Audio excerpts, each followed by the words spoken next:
kravy sa pásli na nedalekej lúke. Niektoré z nich to zrejme omrzelo a vybrali sa na diaľnicu. Dostať sa do tunela nebolo pre kravy vôbec ťažké. Jedna z betónových bariér je totiž odsunutá. Nejde o žiadne nedopatrenie ani zámer. Jednoducho časť za tunelom z titulu jazdu vodného údržby na štátnu cestu. Tu vidíte, ako si to jedna z nich namierila rovno do tunela a vodiči nechápavo spomaľujú. Dôvod, prečo si to pastier ani nevšimol, hovorí sám za seba. Demnul som hej sebe, možno bez pravdu, že hej tá. A daj nási, jak to tá.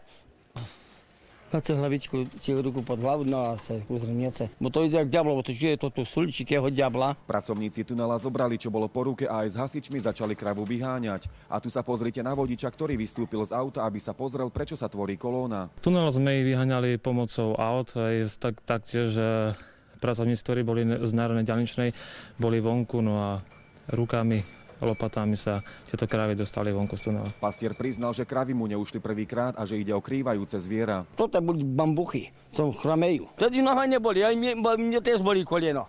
No a jak treba ju cekať, aby ísť na pivo, tak už mi neboli noha. Peter Žatko, televízia Markíza.